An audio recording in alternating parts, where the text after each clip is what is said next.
کہ آپ 1 کروڑ نوکری دیں گے, 50 لاکھ گھر بنا کے دیں گے لوگوں کو, آپ چیزیں سستی کریں گے. آپ نے تو جو ہے مطلب مدینے کی ریاست کا کانسیپٹ دیا تھا, آپ نے 2 نہیں 1 پاکستان کا کانسیپٹ دیا تھا. اب ہمیں چاہیے, اب ہمیں بتائیں کہ مدینے کی ریاست میں آپ نے کیا کیا. آپ مدینہ کی ریاست میں لوگوں کی, شہیدوں کی لاشیں پڑی ہوتی ہیں اور وہ کہتے ہیں کہ ہمیں بلیک میل نہ کریں.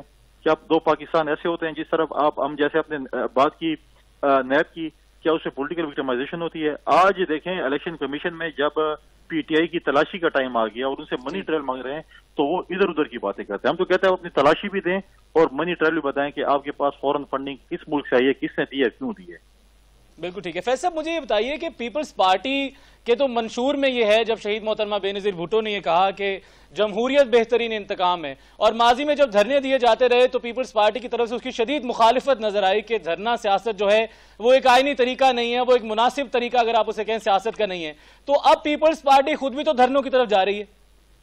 دیکھیں بالکل میں محترمہ شہید نے کہا کہ جمہوریت بہترین انتقام ہے, اور آج دیکھیں جمہوریت بہترین انتقام کا مطلب یہ ہے کہ آج جو چودھری صاحبان جن کو عمران خان صاحب پنجاب کا سب سے بڑا ڈاکو کہتے تھے, آج وہ سپیکر بنے ہوئے ان کی حکومت میں. آج جس شیخ رشید کو وہ جو ہے چپڑاسی بھرتی نہیں کرنا چاہتے تھے, آج وہ ان کے وزیر داخلہ ہیں. تو ایسے بہت سے ایسے لوگ ہیں جو کہ جن کو کرپٹ اور چور اور ڈاکو کہتے تھے, آج وہ ان کی کابینہ, ایم پی ایم کو دیکھ لیں, باقیوں کو دیکھ لیں, جو ان کی کابینہ کا حصہ ہے. انہوں نے کہا کہ چودھری صاحبان جو ہے پنجاب کے سب سے بڑے ڈاکو ہیں, لیکن پچھلے دنوں یہ کہتے ہیں کہ نیب بڑا انڈیپینڈنٹ ہے.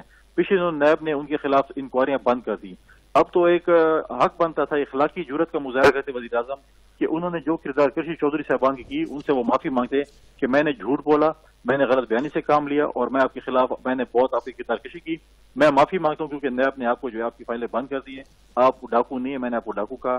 یا باقی جو ایسے لوگ ہیں جن کو انہوں نے بہت سے لقبات دیے, ان کی کریکٹر اسیسینیشن کی, تو ان سے ان کو چاہیے تھا کہ وہ معافی مانگتے. لیکن جہاں تک آپ بات کرتے ہیں کہ پیپلز پارٹی دھرنے کے خلاف پالیٹکس کرتی ہے, بالکل ہے.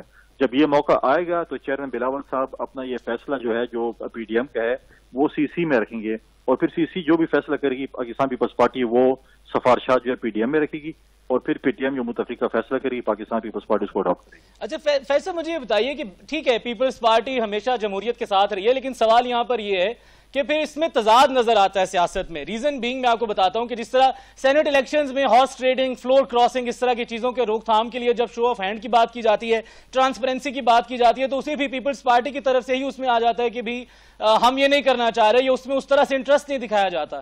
تو آپ یہ بتائیں کہ اس تضاد کے حوالے سے آپ کا کیا کہنا ہے کہ اگر تو سیاست ہے, سیاست برائے سیاست یا برائے خدمت ہے, تو دونوں صورتوں میں شو آف ہینڈ تو ایک بہترین چیز تھی سینٹ الیکشنز کے لیے.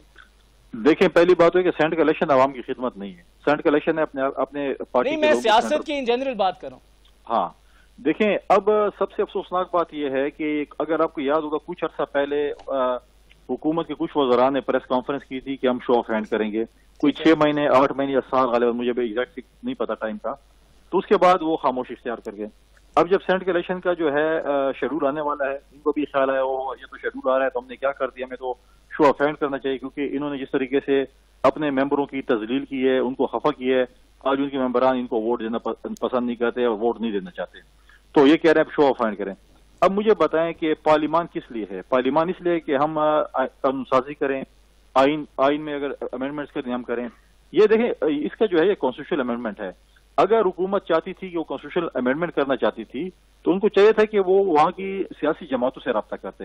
انہوں نے تو پریس کانفرنس کر دی اور سیدھے چلے گئے سپریم کورٹ چلے گئے اور کیا کہہ رہے تھے کہ جی آپ ہمیں جو ہے نا یہ کر کے دیں. دیکھیں یہ ایسی چیز نہیں ہوتی. کیا انہوں نے اپوزیشن جماعتوں سے رابطہ کیا؟ کیا یہ پارلیمنٹ میں اس چیز پہ آئے؟ یہ تو ڈائریکٹ چلے گئے سپریم کورٹ. فیض صاحب آپ نے کنڈی صاحب آپ نے بالکل بجا فرمایا کہ اس کا علاج کانسٹیٹیوشنل امینڈمنٹ ہے, لیکن آپ مجھے یہ بتائیں کہ اس بات کی پاکستان کی تاریخ پوری کھلی پڑی ہے کہ آج جو پھر پی ٹی آئی کا سینیٹر ہے وہ کل کو پیپلز پارٹی کا بھی ہو سکتا ہے. دیکھیں بات یہ ہے کہ کیا انہوں نے پارلیمنٹیرین سے رابطہ کیا؟ اگر قانون سازی کرنا سپریم کورٹ قانون سازی کرے گی تو پھر پارلیمنٹ بند کر دیں, پھر سپریم کورٹ ہی ساری ہماری کانسٹیٹیوشن امینڈمنٹ کرے اور وہ کرے آئین کی وہ اپنا جو ہے امینڈمنٹس کریں یا جو بھی کرنا ہے. دیکھیں پی ٹی آئی کا ممبر ہو یا پیپلز پارٹی کا ہو یا نون کس کا بھی ہو, لیکن اب سینٹ کے الیکشن آ رہے ہیں, کانسٹیٹیوشن میں کچھ چیزیں واضح ہیں. دیکھیں اگر سینٹ کا الیکشن ابھی آپ چیئرمین سینٹ کے دیکھیں, جب ہوا تو ہمارے ممبران سارے کھڑے تھے, 14 ممبران کی جو ہے انہوں نے ہاؤس ریڈنگ کی, انہوں نے خرید فروخت کی. آج اگر یہ اتنے اچھے ہیں تو 14 بندوں کا لسٹ بتا دیں کہ ہم نے یہ پرچیز کیا تاکہ وہ پارٹیوں کو اپنی پارٹیوں سے نکال دیں, ٹھیک ہے, وہ نہیں ہوا. لیکن اب بتائیں کہ اب جو کانسٹیٹیوشن میں لکھا ہوا ہے پریزیڈینشل جو ووٹ ہے وہ بھی اس پہ ہے، اسپیکر اور ڈپٹی اسپیکر کا ووٹ بھی جو ہے وہ سیکرٹ بیلٹ کے اوپر ہے، پرائم منسٹر کا جو ہے وہ ڈویژن پہ ہے، تو کانسٹیٹیوشن امینڈمنٹ ہی ہے نا. تو کانسٹیٹیوشن امینڈمنٹ کے لیے انہوں نے کیا کیا ہے؟ ان کو بتائیں کہ انہوں نے پارلیمنٹ کی کون سی جماعتوں سے رابطہ کیا ہے، انہوں نے کوئی کمیٹی بنائی ہے یا پارلیمنٹ فیصل صاحب حکومت کا یہ دعویٰ ہے کہ ہمارے ساتھ تعاون نہیں کرتے، ہمارے پاس سپریم کورٹ کے علاوہ کوئی راستہ ہی نہیں ہے، ہم ہارس ٹریڈنگ روکنے کی بات کرتے ہیں تو اپوزیشن بات ہی نہیں سنتی. بھائی جان آپ بھی اس میڈیا میں کام کرتے ہیں، کیا انہوں نے کوئی کمیٹی بنائی ہے؟ کیا انہوں نے اپوزیشن سے رابطہ کیا ہے؟ سوال تو یہ ہے. اس کے بعد یہ کہتے ہیں جی ہم نے کمیٹی بنائی، ہم نے اپوزیشن سے رابطہ کیا، اپوزیشن والے ہمارے ساتھ نہیں بیٹھے، ہم سپریم کورٹ چلے گئے. یہ تو یہ بات ہی نہیں کہ اور سیدھا جا کے سپریم کورٹ کے دروازہ کھٹکھٹانا شروع کر دیا. آج سپریم کورٹ کے صوبوں سے جوابات مانگ رہے ہیں. آپ مجھے بتائیں نا، آپ نے سنا ہوئی کمیٹی بنی ہے یا کسی اپوزیشن جماعتوں سے کسی سے رابطہ کیا ہے؟ سوال ہی پیدا تھا. اچھا فیصل بھائی، اس کا مطلب ہے کہ اگر ابھی گورنمنٹ جو ہے وہ اناؤنس کرتی ہے کہ ہم کمیٹی فارمولیٹ کر رہے ہیں تو پیپلز پارٹی اس میں کوآپریٹ کرے گی ایٹ دا فرسٹ ہینڈ؟ دیکھیں پہلی بات تو ہے کہ اس 2.5 سالہ دور میں اس ملک پہ جب بھی مشکل وقت آیا ہے، چاہے وہ انڈیا کے حوالے سے تھا، چاہے کشمیر کے حوالے سے تھا، چاہے نشہ سیکورٹی کے حوالے سے تھا، جب بھی پارلیمانی پارٹیوں کے ہیڈز کی اجلاس بلایا گیا ہے تو وہ پارٹیاں جن کو یہ کہتے ہیں کہ ان کے جو لیڈرشپ ہے، یہ پارٹیاں جو ہیں یہ ملک کے ساتھ غداری کرتی ہیں، تو وہ پارٹیاں ہمیشہ اس اجلاس میں موجود ہوتی تھیں. اور کوئی شخص اگر موجود نہیں ہوتا تھا اس کا نام عمران خان ہے، وہ کبھی بھی نہیں ہوتا تھا. اور پھر سیکورٹی فورسز کو اس جو ہے ہیڈ کو یا چیف صاحب کو یا ڈی جی ایس آئی کو اس میٹنگ کو چیئر کرنی پڑ جاتی. تو ایک شخص نہیں ہوتا، وہ عمران خان ہے جو اپنے آپ کو بہت ہی محب وطن کہتا ہے. تو بتائیں کہ وہ کتنا سنجیدہ ہے. جب پاکستان پہ مشکل وقت آتا ہے ان ایشوز میں بھی، چاہے وہ کشمیر کا ایشو آتا ہے چاہے باقی ایشوز آتے ہیں، اس میں بھی اگر وزیر اعظم غائب ہو تو آپ مجھے بتائیں کہ وہ کتنا سنجیدہ ہے اس ملک کے ساتھ. یا پھر آپ بتائیں کہ آپ کہتے ہیں کہ وہ آپ سے رابطہ کرے گا. آپ مجھے بتائیں کہ وزیر اعظم صاحب کتنے دن پارلیمنٹ آئے ہیں؟ یہ تو کہہ رہے تھے کہ میں ہر ہفتے آؤں گا اور جوابات دوں گا سوالوں کے. آج وہ پارلیمنٹ کو سیریس نہیں لیتا. جو وزیر اعظم پارلیمنٹ کو سیریس ہی نہیں لیتا تو پھر آپ اس کی کیا بات کریں گے کہ وہ کیا کرے گا یا کیا امینڈمنٹ کرے گا یا کیا چیزیں کرے گا؟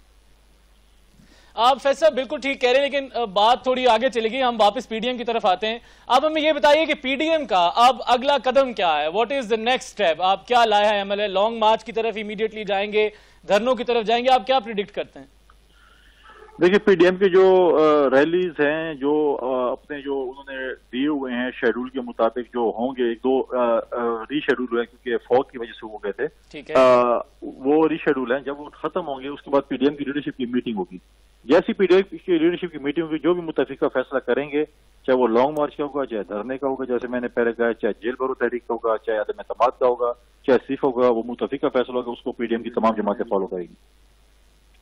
صحیح. مجھے بتائیے فیض صاحب کہ ایک تھوڑا لائٹ سا کویسچن ہے آپ سے پوچھنا میرا اس لیے بنتا ہے کہ you are the very relevant person. مجھے بتائیں کہ پی ڈی ایم کے پلیٹ فارم سے مریم نواز زیادہ مقبول لیڈر ہیں کہ بلاول بھٹو زرداری صاحب؟ دیکھیں ہر پارٹی کے لیڈر کا اپنا ایک وہ ہے. اگر آپ مطلب میں پیپلز پارٹی کا ہوں تو ڈیفینیٹلی میں کہوں گا کہ بلاول بھٹو زرداری سب سے مقبول ہیں. نون والے کہیں گے کہ جی مریم نواز صاحبہ ہیں، جمعیت والے کہیں گے مولانا صاحب ہیں، جس جماعت کو بھی کہیں گے وہ اپنی لیڈرشپ ہے. یہ جو پی ڈی ایم بنی ہے تحریک، وہ حکومت کے خلاف ایک تحریک بنی ہے. یہ جماعتیں جو ہیں وہ ایک پیج پر بھی ہیں اور ایک سٹیج پر بھی ہیں. ہر کسی کی مقبولیت جو ہے وہ ہر پارٹی کا لیڈر، ہر پارٹی کا ورکر کہے گا کہ میرا لیڈر مقبول ہے. تو ڈیفینیٹلی جو ہے میں کہوں گا کہ بلاول صاحب مقبول ہیں. نون والے کہیں گے کہ جی مریم نواز صاحبہ مقبول ہے، باقی جماعت کی باقی وہ مقبول ہے. یہ تو ہر کسی پارٹی کا جو ہے ہر پارٹی کا ورکر کہتا ہے کہ میرا لیڈر جو سب سے زیادہ مقبول ہے. جی بہت شکریہ. ہمارے ساتھ موجود رہے فیصل کریم کنڈی صاحب جو کہ سینٹرل انفارمیشن سیکرٹری ہیں پاکستان پیپلز پارٹی کو اور پی ڈی ایم کے اہم میں شامل ہوتے ہیں. یہاں پر دیکھنا یہ ہے کہ یہ پی ڈی ایم کا اتحاد حکومت کی بنیادیں ہلا پائے گا یا ماضی کی طرح بنائے جانے والے اتحادوں کی طرح یہ اتحاد بھی اپنے اپنے ریلیف اور اپنے اپنے فائدے کے بعد داخل دفتر ہو جائے گا. یہاں پر لیتے ہیں ایک بریک اور بریک کے بعد دوبارہ حاضر ہوتے ہیں.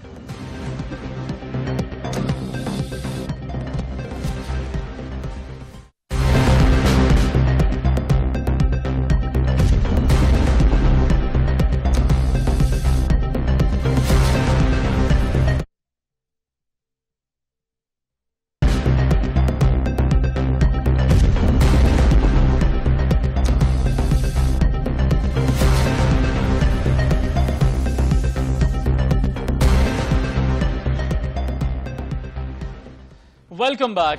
کورونا وائرس نے دنیا بھر میں تباہی مچا رکھی ہے. بیشتر ممالک میں تو کورونا وائرس کی دوسری اور تیسری لہر مزید خطرناک ثابت ہو رہی ہے. کئی امیر ممالک میں کووڈ-19 ویکسینیشن کا عمل کا آغاز کر دیا گیا ہے، جبکہ غریب ممالک اب بھی ویکسین کا انتظار کر رہے ہیں۔ پاکستان میں حکام کا کہنا ہے کہ ہم 2021 کی دوسری سہ ماہی میں ویکسینیشن شروع کر دیں گے، تاہم ابھی تک یہ معلوم نہیں ہو سکا کہ پاکستان میں ایمرجنسی یا مکمل استعمال کے لیے منظور شدہ 8 ویکسینوں میں سے کون سی ویکسین استعمال کی جائے گی۔ ابھی تک مجموعی طور پر پاکستان میں 11,000 سے زائد افراد کورونا کے ہاتھوں زندگی کی بازی ہار چکے ہیں، اور اس مہلک وائرس سے مرنے والوں کی مجموعی تعداد 21 لاکھ سے زائد ہو چکی ہے۔ پاکستان میں پچھلے 24 گھنٹوں میں کورونا وائرس کے 1927 نئے مریض سامنے آئے اور 43 اموات واقع ہوئیں۔ دنیا کے بیشتر ممالک میں ویکسینیشن کا عمل جاری ہے، تاہم پاکستان آبادی کے بڑے حصے کے لیے ابھی تک ویکسینیشن کا بندوبست نہیں کر پایا۔ دنیا بھر میں اگر ویکسینیشن کی بات کی جائے تو اس وقت اسرائیل سب سے آگے ہے، جہاں 35% آبادی کو کورونا کی ویکسینیشن کی جا چکی ہے۔ اس کے بعد متحدہ عرب امارات کا نمبر ہے، جہاں تقریباً 21% آبادی کو ویکسینیشن لگائی جا چکی ہے۔ یہاں قابل غور بات یہ ہے کہ پاکستان اس فہرست میں سب سے نچلے درجوں پر ہے۔ امریکہ میں سب سے زیادہ 1,60,00,000 افراد کو ویکسین لگائی جا چکی ہے، جبکہ چین میں 1.5 کروڑ افراد کی ویکسینیشن مکمل کی جا چکی ہے۔ دنیا بھر میں جہاں بھی ویکسین لگانے کا عمل جاری ہے، وہاں ہیلتھ کیئر کے عملے بوڑھے اور کمزور قوت مدافعت رکھنے والے افراد کو ترجیح دی جا رہی ہے۔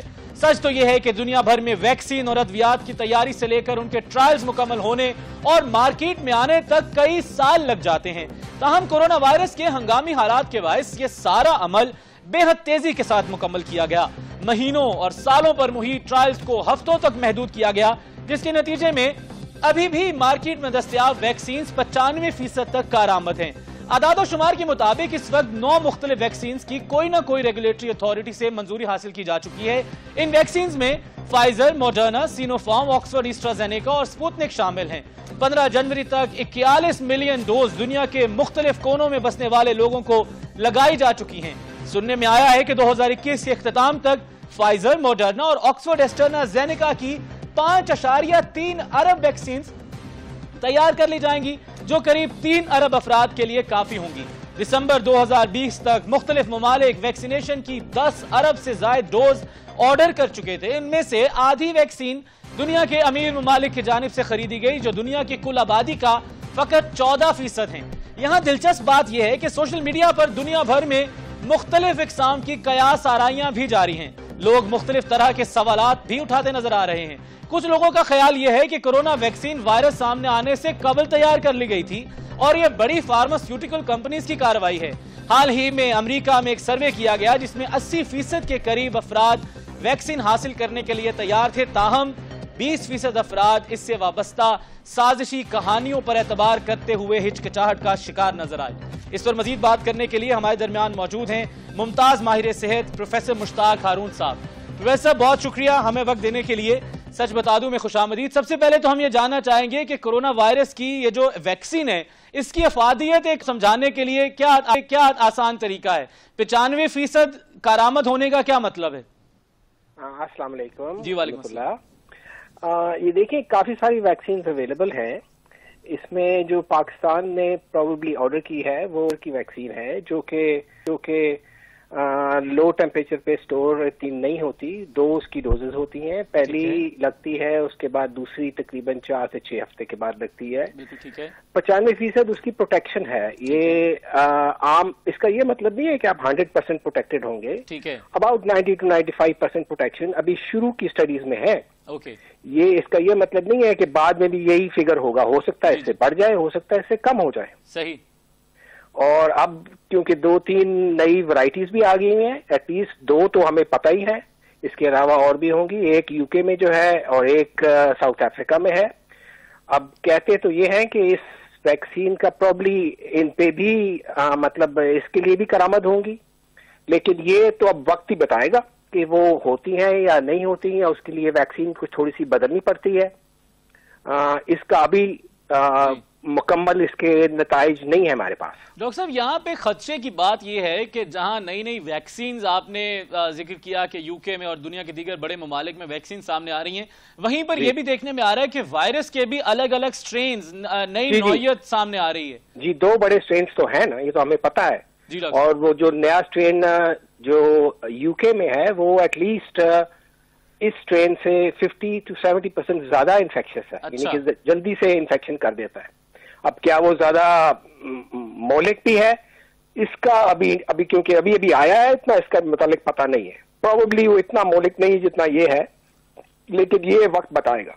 ٹھیک. اور ڈاکٹر صاحب مجھے تھوڑا یہ بتائیے کہ آپ چونکہ ماشاءاللہ اس پہ بڑی ریسرچ اور گرفت رکھتے ہیں اس مضمون پہ, یہ جو قیاس آرائیاں سننے میں آ رہی ہیں کہ ویکسین سے الگ الگ ریئیکشنز ہو جاتے ہیں, اس حوالے سے آپ کا کیا کہنا ہے کہ پبلک کو کتنا ان پہ یقین رکھنا چاہیے؟ دیکھیں ویکسین تو پروبلی لگانی ہی پڑے گی, کیونکہ دیکھیں دنیا میں اتنا زیادہ پھیل رہا ہے, ویکسین تو تھوڑا سا سائیڈ ایفیکٹس تو اس کے ہوتے ہیں. اب جس میں بخار ہو جانا, سر درد ہو جانا, پیٹ میں تھوڑا سا پرابلم ہونا, انجیکشن سائٹ پہ تھوڑا سا ریئیکشن ہونا, الرجی ہونا, یہ ہر ویکسین سے ہو سکتا ہے. ابھی ریسنٹلی ناروے میں ایک خبر آئی تھی کہ وہاں ایلڈرلی پیشنٹس کو جن کی عمر 80 سال سے زیادہ تھی, جن کو بیماریاں بھی کافی تھیں, ان میں سے 24 لوگ ویکسین سے مر گئے تھے. اچھا. ٹھیک ہے, ہاں ان میں سے وہ لوگ بھی شامل تھے جن کو کینسر کی بیماریاں اور باقی بھی تھیں. اب کیا وہ صرف ویکسین کی وجہ سے مرے, کیا وہ اس لیے فوت ہوئے کہ وہ بہت زیادہ فریل تھے اور بہت زیادہ بیمار تھے؟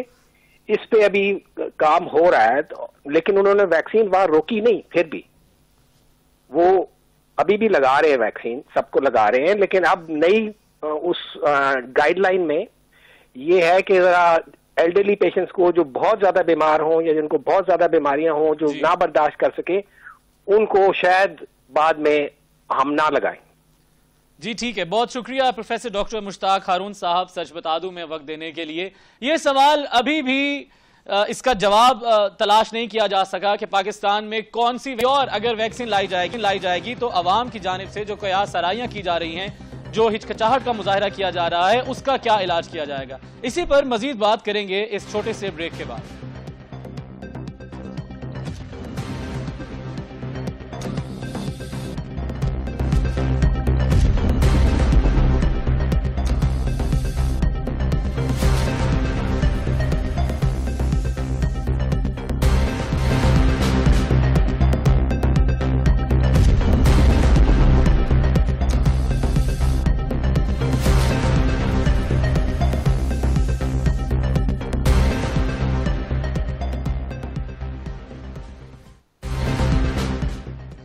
Welcome back. بریک سے پہلے بات جاری تھی کورونا وائرس کی افادیت, موجودگی اور اس سے جڑی قیاس آرائیوں پر. اسی پر گفتگو کرنے کے لیے ہمیں جوائن کیا ہے پاکستان ٹیلی میڈیکیشن انیشیٹو کے روح رواں اور برطانیہ میں مقیم معروف پاکستانی ڈاکٹر جناب سہیل چغتائی صاحب نے. سہیل صاحب بہت شکریہ سچ بتا دوں میں وقت دینے کے لیے. ہم جاننا یہ چاہ رہے ہیں کہ کورونا وائرس سے جو جڑی ویکسینز بہت ساری مارکیٹ میں, آن لائن اور سوشل میڈیا پر عوام کو دیکھنے میں ملتی ہیں, ان کی افادیت کتنی ہے اور ان سے جڑی جو قیاس آرائیاں کی جا رہی ہیں جس کی وجہ سے لوگ ہچکچا رہے ہیں اور ویکسین لگوانے نہیں جا رہے, اس حوالے سے آپ کا کیا کہنا ہے؟ السلام علیکم, بہت شکریہ آپ کا اس پروگرام دینے کا. وعلیکم السلام. پاکستان میں کینسینو جو کہ military Chinese military backed vaccine ہے, جس کے فیز 3 ٹرائلز میں پاکستان ان 7 کنٹریز میں شامل ہے جہاں پہ اس وقت یونیورسٹی آف ہیلتھ سائنسز کے علاوہ کچھ سینٹرز لوکلی نامنیٹ ہوئے ہیں جہاں پہ لوگ ویکسین لگوا رہے ہیں. فیز 3 ٹرائلز میں جب یوں سمجھ لیجیے کہ ویکسین کے ساتھ ساتھ ہم لوگ پلیسیبو یعنی ایسا انجیکشن بھی لگاتے ہیں جس میں ویکسین کے انگریڈینٹس نہیں ہوتے, ٹھیک ہے, اور بعد میں ہم ان کا اینٹی باڈی لیول ٹیسٹ کرتے ہیں. تو کینسینو کا ٹرائل اس وقت پاکستان میں چل رہا ہے اور جہاں تک میری لاسٹ اطلاعات ہے, بلکہ میں خود لاہور میں تھا اور میں خود بھی یہ لگوا چکا ہوں یونیورسٹی آف ہیلتھ سائنسز میں. پچھلے ہفتے کی 3 دن کی بات ہے یہ. تو 18 سے 20 ہزار لوگ اس کو لگوا چکے ہیں اور ان کے انشاءاللہ بائی مڈ فیبروری اگر یہ ویکسین کے ٹرائلز کے اندر کوئی سکسیس ہوتی ہے جو کہ نظر آ رہی ہے تو موسٹ لائکلی پاکستان میں کینسینو ویکسین اویلیبل ہوگی. اس کے علاوہ جو اس وقت جو اور ایک اچھی آپشن ہمارے پاس ہے وہ ہے ایسٹرازینیکا, آکسفورڈ ایسٹرازینیکا, جو کہ انگلینڈ میں 5.6 ملین لوگوں کو لگ چکی ہے. اور یہ ویکسین کا سب سے بڑا ایڈوانٹیج کیا ہے کہ اس کا جو سٹورنگ ٹیمپریچر ہے, اس کی مینٹیننس وہ فریج ٹیمپریچر کے اوپر ہے. دیٹ مینس کہ اگر یہاں سے آپ نے سکھر ویکسین بھیجنی ہے تو سکھر میں ضروری نہیں ہے کہ جس بندے کے پاس ایک تو ٹرانسپورٹ لے کے جانا آسان ہے, اور اگر اس بندے نے اسٹور کرنی ہے میڈیکل اسٹور نے یا اس سرجری نے یا اس ہاسپٹل نے, تو ان کے پاس کوئی اسپیشل فیسلٹیز نہیں چاہیے. بالکل. اور اس کے برعکس وہ جو فائزر کی ویکسین ہے اس کے بارے میں سننے آتا رہا کہ اس کے لیے ایک بہت زیادہ -50 کے قریب سیلسیس ہونا چاہیے.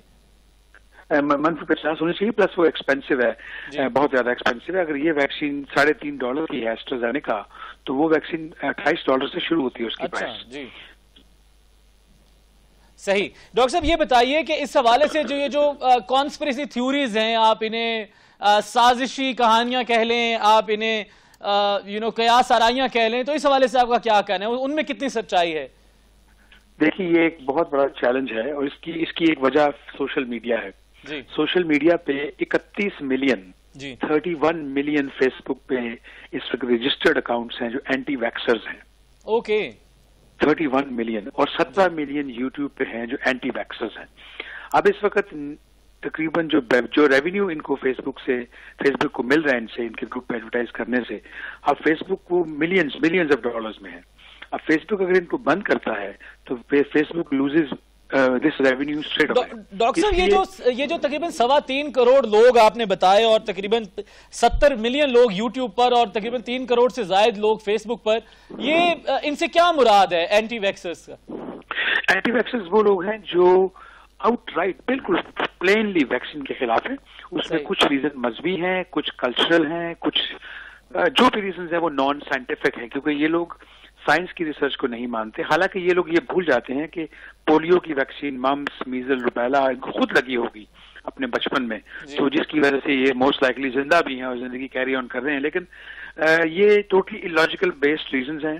سائنس کو جو لوگ مانتے ہیں, جو سائنس کے کو اسٹڈی کرتے ہیں, وہ لوگ ویکسین کے اسٹیٹس کو ریفیوز نہیں کر سکتے اور نہ ہی کریں گے. جی اچھا, تو ڈاکٹر صاحب اس سے پھر ہم جاننا یہ چاہ رہے ہیں کہ پاکستان میں زینیکا ویکسین اگر سستے داموں اور اس کی مینٹیننس بھی جیسے آپ نے فرمایا کہ وہ آسان ہے نسبتاً باقی ویکسین سے, تو اس کے کیا چانسز ہیں کہ پاکستان میں وہ کب تک آ سکتی ہے؟ چونکہ آپ خود پاکستان کا ایک بڑا میجر آپ نے انیشیٹو لیا, اس پہ ہم ابھی بات کریں گے. آپ پہلے یہ فرمائیے کہ کیا اس کی افادیت کے کیا چانسز ہیں؟ دیکھیے ہمارے نیبر کنٹری میں انہوں نے 40 ملین کا ایک سٹاک اٹھایا ہے یہاں ایسٹرازینیکا کا. جی. اور اس کی وجہ یہی ہے کہ اسٹوریج اور پرائز کی بیلنس بہت اچھا ہے. اس کی افیکٹیوٹی 90% سے اوپر ایکسیڈ کر رہی ہے اس کی افیکٹیوٹی. اس میں 2 ڈوزز لگتی ہیں. اگر آپ نے آج لگوائی ہے تو آپ کو اگلی ڈوز 8 سے 12 ہفتوں کے بیچ میں لگنی ہے. ٹھیک ہے. تو پاکستان کے لیے سوٹ کرے گا, لیکن میرا خیال ہے کہ اگر گورنمنٹ کو اگر کہیں کوئی ریسٹرکشن ہے پرائز کے اوپر, والیوم ظاہر ہے 22 کروڑ لوگ ہیں پاکستان میں, 22 کروڑ میں سے اگر ہم 5 کروڑ کو بھی لگاتے ہیں شروع میں, تو it's a huge amount of money we are talking ہے. بالکل ایسا. اور اس کے لیے بہتر یہ ہے کہ پبلک پرائیویٹ پارٹنرشپ میں اگر ہو کہ جو لوگ پرائیویٹلی ویکسین افورڈ کر سکتے ہیں ان کے ساتھ کوئی لیبس سامنے آئیں, گورنمنٹ کے ساتھ پرائیویٹ پبلک پارٹنرشپ کریں, اور گورنمنٹ اپنے جو امپلائیز ہیں, جو فرنٹ لائن امپلائیز ہیں, پاکستان کی آرمی کو فری لگائے, اور جو اپنے امپلائیز ہیں ان کے لیے فری کرے, اور جو باقی پبلک افورڈ کر سکتے ہیں, جو 1200-1500 روپے افورڈ کر سکتے ہیں ایک انجیکشن کے لیے, وہ ان کے لیے پرائیویٹ پبلک پارٹنرشپ کر لیں. یہ میرا ویو ہے, وہ کہ یہ ایک ٹوٹلی نان پولیٹیکل ویو ہے, پرسنل ویو ہے, but that may not be right for Pakistan set up. I'm just only thinking aloud. جی ٹھیک ہے. ڈاکٹر صاحب یہ بتائیے کہ آپ نے پڑوسی ملک کی بات کی, تو پڑوسی ملک میں بھارت بایو ٹیک نے اپنی ایک ویکسین جو تھی وہ لانچ کی, تو پاکستان میں ہماری کوئی ہوم میڈ ویکسین کے اوپر کام کیا گیا تھا یا نہیں؟ پاکستان میں ہوم میڈ ویکسین کے اوپر کوئی کنکلوسیو کام نہیں ہوا. جی. ابھی تک کوئی ایسی ہمارے پاس کنکلوژن نہیں ہے کہ ہم اس کو کانفیڈنٹلی پاکستان میں ایز اے پروڈکٹ لانچ کر سکیں. اس لیے جو چائنیز ملٹری گریڈ ریسرچ کے اوپر سائنوپاک کے نام سے جو چیز سامنے آ رہی ہے, مے بی دیٹ از جس میں ہم لوگ تھوڑا کنٹریبیوٹ کر رہے ہیں ریسرچ میں, بٹ ناٹ ایکٹیولی. تو میرا نہیں خیال کہ پاکستان کی بھی ریسرچ انفارچونیٹلی ہم نے اتنی شارٹ ٹائم میں یہاں تک پہنچے. ہم کر رہے ہیں,